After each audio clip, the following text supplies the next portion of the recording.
Hello viewers. Spain का digital nomad visa, जी हाँ, Spain भी डिजिटल नोमैड वीज़ा ऑफ़र करता है और ये वीज़ा इंतहाई आसान है, फास्ट ट्रैक है। इसके अंदर चाहिए क्या आपको? नंबर वन, जो ये रेजिडेंट परमिट है, ये आपको 5 साल तक की मुद्दत के लिए मिलता है और 5 साल के बाद आप पीआर जो है वो ले सकते हैं।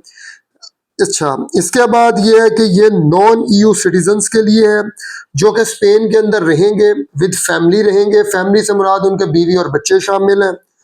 अच्छा जी, ये वीज़ा आप दो तरीकों से हासिल कर सकते हैं। एक तरीका ये कि अगर आप ऑलरेडी स्पेन के अंदर विजिट वीज़ा पर हैं तो आप वहाँ पे ही अप्लाई करके 3 साल के लिए ये वीज़ा हासिल कर सकते हैं, टीआरसी जिसे आप कह सकते हैं, और उसके बाद आप अपनी फैमिली को बुला सकते हैं। नंबर टू ऑप्शन ये है कि अगर आप अपने होम कंट्री में हैं तो आप अपने होम कंट्री से भी अप्लाई कर सकते हैं। पहले आपको 1 साल का वीज़ा मिलेगा, जब आप वहाँ चले जाएंगे तो जाके आप 3 साल के लिए वीज़ा अप्लाई करेंगे। 3 साल का वीज़ा मिल जाता है आपको और उसके बाद आप अपनी फैमिली को बुला सकते हैं। अच्छा जी, अब इसके बाद दूसरी चीज़ ये है कि ये वीज़ा क्या रिन्यू होगा? जी हाँ, ये वीज़ा 2 साल के लिए रिन्यू होगा और टोटल ये 5 साल के लिए इशू होता है।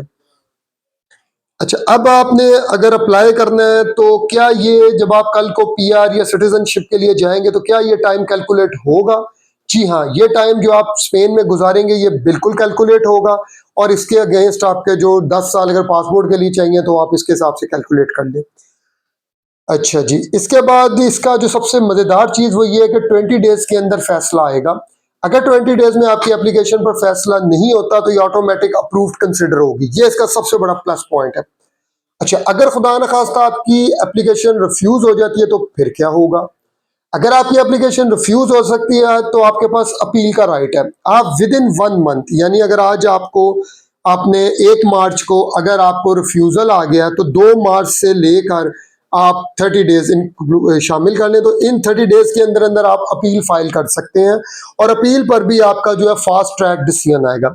अच्छा, दो तरह के लोग इस कैटेगरी में फॉल करते हैं। नंबर वन, वो लोग हैं जो कि किसी कंपनी में जॉब कर रहे हैं, यानी वर्कर वीजा पर है, मतलब वो वर्क कर रहे हैं और वो लोग अप्लाई कर सकते हैं अगर उनका एम्प्लॉयर उन्हें इजाजत दे दे कि वो स्पेन में रह के वर्क फ्रॉम अब्रॉड कर सकते हैं।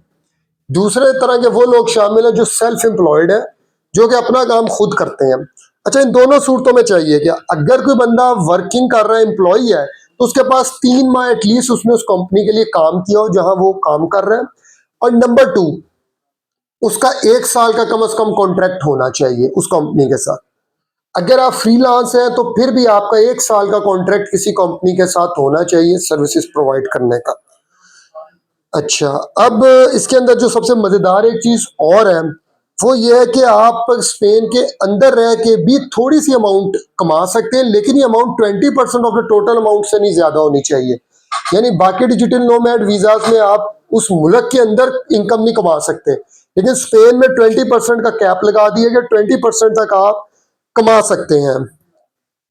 अच्छा, इसके अलावा यह है कि आपके पास पैसे कितने हो। हाँ, आपकी जो सालाना इनकम है वो होनी चाहिए 31,752 यूरो। अगर हम इसको मंथली कन्वर्ट कर लें तो ये 2646 यूरो बनते हैं। यानी अगर आप नौकरी कर रहे हैं जो आपके होम कंट्री से आउटसाइड है तो फिर आपको 2646 यूरो आपकी होनी चाहिए इनकम। ये पाकिस्तानी रुपयों में तकरीबन बन जाते हैं कोई 8-1 लाख के करीब ना। अच्छा, इसके बाद आपका जो है वर्किंग एक्सपीरियंस कितना होना चाहिए? अगर आपका जो वर्किंग एक्सपीरियंस ये 3 साल होना चाहिए कम से कम, यानी आप 3 साल एक्सपीरियंस रखे हो अपनी फील्ड में। आप पोस्ट ग्रेजुएट हो या ग्रेजुएट हो या वोकेशनल की आपके पास कोई डिग्री हो। वोकेशनल से मुराद हो गई ये टेक्निकल जो डीएई डिप्लोमा वगैरह होते हैं, या बिजनेस की कोई डिग्री आपके पास हो।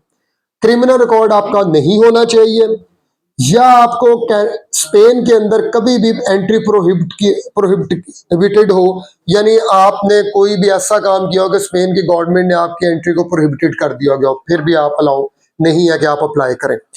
अच्छा, इसके अलावा आपको 90 डेज वैलिडिटी का पुलिस करेक्टर सर्टिफिकेट चाहिए। एक आप एफिडेविट देंगे जिसमें आप डिक्लेरेशन में ये लिखेंगे कि पिछले 5 सालों में आपका किसी किस्म का कोई क्रिमिनल रिकॉर्ड नहीं है। प्राइवेट हेल्थ इंश्योरेंस आपको चाहिए होगी।